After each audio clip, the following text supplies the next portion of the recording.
Shalom saudaraku, kita jumpa lagi dalam program Perenungan Pagi Maturia Ministry di minggu keempat sesudah Paskah. Kita patut bersyukur kepada Kristus Tuhan untuk setiap helaan nafas bagi setiap kita. Demikian juga untuk saudara-saudari kita yang diperkenankan mengalami anugerah pertambahan usia kelahiran dan usia pernikahan dari Tuhan Yesus. Teristimewa untuk usia kelahiran bagi Bapak Sarmin dan Saudari Yesi Andriani dari Pospelkes Waihandok. Kami ucapkan selamat mengingat rayakan setan usia kelahiran ini bersama dengan kehidupan keluarga terkasih.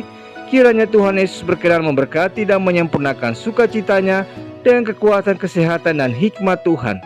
Kini kita akan disapa dengan kebenaran firman Tuhan. Mendahulunya kita sehati dalam doa. Ya Bapa, syukur dan terima kasih untuk kesempatan bagi kami untuk merenungkan kebenaran firman-Mu.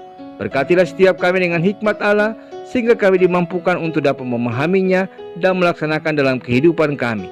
Dalam nama Tuhan Yesus kami berdoa. Amin.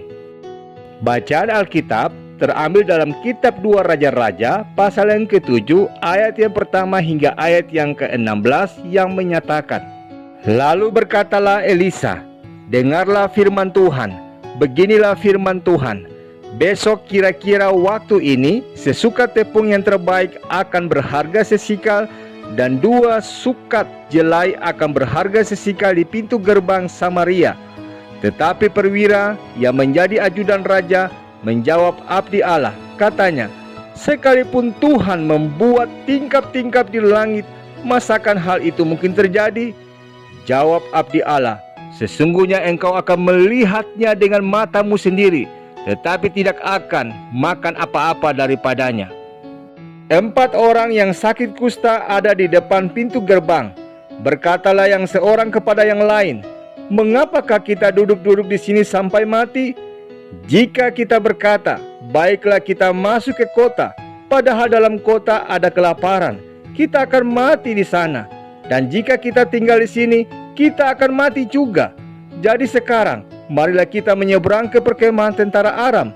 Jika mereka membiarkan kita hidup, kita akan hidup. Dan jika mereka mematikan kita, kita akan mati. Lalu pada waktu senja, bangkitlah mereka masuk ke tempat perkemahan orang Aram. Tetapi ketika mereka sampai ke pinggir tempat perkemahan orang Aram itu, tampaklah tidak ada orang di sana. Sebab Tuhan telah membuat tentara Aram itu mendengar bunyi kereta, bunyi kuda, bunyi tentara yang besar, sehingga berkatalah yang seorang kepada yang lain, sesungguhnya Raja Israel telah mengupah raja-raja orang Het dan raja-raja orang Misraim melawan kita, supaya mereka menyerang kita. Karena itu bangkitlah mereka melarikan diri pada waktu senja dengan meninggalkan kemah dan kuda dan keledai mereka serta tempat perkemahan itu dengan begitu saja. Mereka melarikan diri menyelamatkan nyawanya. Ketika orang-orang yang sakit kusta itu sampai ke pinggir tempat perkemahan, masuklah mereka ke dalam sebuah kemah, lalu makan dan minum. Sesudah itu mereka mengangkut dari sana emas dan perak dan pakaian. Kemudian pergilah mereka menyembunyikannya. Lalu datanglah mereka kembali masuk ke dalam kemah yang lain dan mengangkut juga barang-barang dari sana. Kemudian pergilah mereka menyembunyikannya. Lalu berkatalah yang seorang kepada yang lain, tidak patut yang kita lakukan ini. Hari ini ialah hari kabar baik, tetapi kita ini tinggal diam saja. Apabila kita menanti sampai terang pagi, maka hukuman akan menimpa kita. Jadi sekarang, marilah kita pergi menghadap untuk memberitahukan hal itu kepada istana raja. Mereka pergi lalu berseru kepada penunggu pintu gerbang kota dan menceritakan kepada orang-orang itu, katanya, kami sudah masuk ke tempat perkemahan orang Aram dan ternyata tidak ada orang di sana dan tidak ada suara manusia kedengaran, hanya ada kuda dan keledai tertambat dan kemah-kemah ditinggalkan dengan begitu saja. Para penunggu pintu gerbang menyerukan dan memberitahukan hal itu ke istana raja. Sekalipun masih malam, raja bangun juga, lalu berkata kepada para pegawainya, baiklah, kuterangkan kepadamu apa maksud orang Aram itu terhadap kita. Mereka tahu bahwa kita ini menderita kelaparan. Sebab itu mereka keluar dari tempat perkemahan untuk menyembunyikan diri di padang, sambil berpikir, apabila orang Israel keluar dari dalam kota, kita akan menangkap mereka hidup-hidup. Kemudian kita masuk ke dalam kota. Lalu salah seorang pegawainya menjawab, Baiklah, kita ambil 5 ekor dari kuda yang masih tinggal di dalam kota ini. Tentulah keadaannya seperti seluruh kalayak ramai Israel yang sudah habis mati itu. Biarlah kita suruh saja orang pergi supaya kita lihat. Sesudah itu mereka mengambil 2 kereta kuda. Kemudian raja menyuruh mereka menyusul tentara Aram sambil berkata, "Pergilah melihatnya." Lalu pergilah mereka menyusul orang-orang itu sampai ke sungai Yordan. Dan tampaklah seluruh jalan itu penuh dengan pakaian dan perkakas yang dilemparkan oleh orang Aram pada waktu mereka lari terburu-buru. Kemudian pulanglah suruhan-suruhan itu dan menceritakan hal itu kepada raja. Maka keluarlah penduduk kota itu menjara tempat perkemahan orang Aram. Karena itu sesukat tepung yang terbaik berharga sesikal, dan 2 sukat jelai berharga sesikal, sesuai dengan firman Tuhan. Demikianlah sabda Tuhan. Saudaraku, umumnya orang takut untuk mencoba sesuatu yang baru dengan alasan klasik karena takut gagal atau takut membuat kesalahan, sehingga tidak ada aksi atau tindakan yang dilakukan. Akhirnya, sekalipun kita memang terhindar dari kegagalan, namun kita tidak akan pernah mengalami kemajuan. Dengan kata lain, jika kita hanya berhenti pada tahap perencanaan, tekad, bahkan memutuskan, itu belum menghasilkan apapun. Mengapa?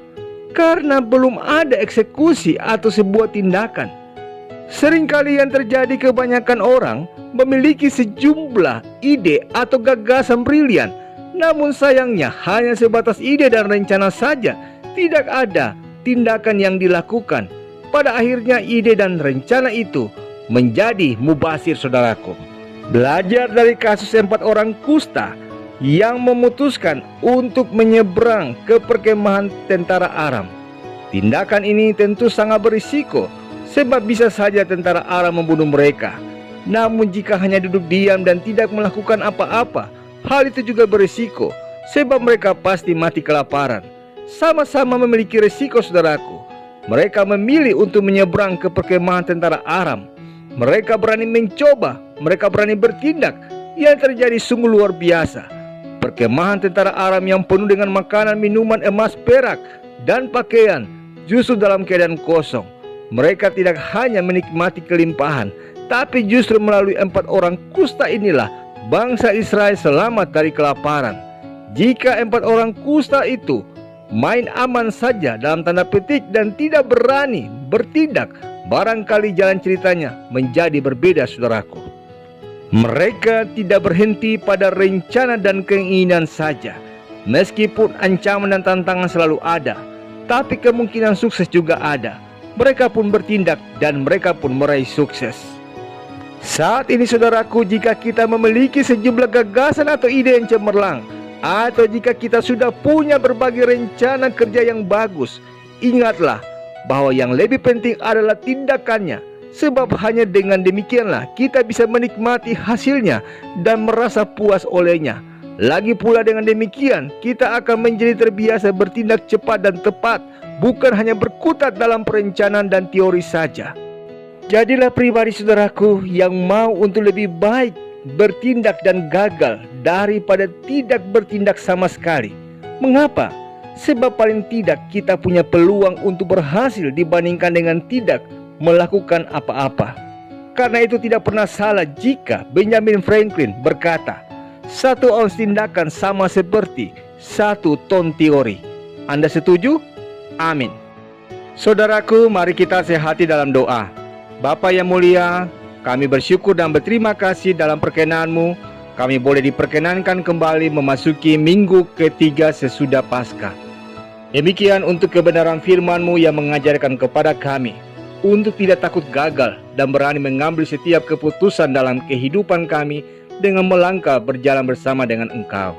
Ya Tuhan Allah Bapa kami, kiranya apapun yang terjadi di hari ini, kami dapat membawanya kepadamu. Kalaupun kami harus mengambil keputusan, tolong kami untuk memohon bimbingan dan hikmat Allah, sehingga kami juga diberikan kerendahan hati dan kepatuhan untuk menerimanya bila Tuhan memberikannya kepada kami. Tolonglah kami di sepanjang hari ini dan hari-hari selanjutnya di dalam memutuskan segala sesuatu yang sesuai dengan kehendak-Mu dan menguji segala sesuatu dengan kehadiran-Mu, supaya kami sampai kepada akhir di mana kami dapat membawa seluruh kehidupan kami untuk menjadi berkat dan membawa kemuliaan nama-Mu. Demi Kristus Yesus kami berdoa. Amin. Selamat hari Minggu saudaraku. Ingatlah, jangan hanya fokus pada risiko dan tidak melihat peluang, maka kita akan takut melangkah. Di atas semuanya itu, mintalah selalu hikmat Tuhan untuk mengambil keputusan sehingga berani melangkah dengan arif dan bijaksana. Selamat mengikuti ibadah minggu melalui kanal YouTube GPB Maturia Lampung pada pukul 10 waktu Indonesia bagian Barat. Tuhan Yesus memberkati.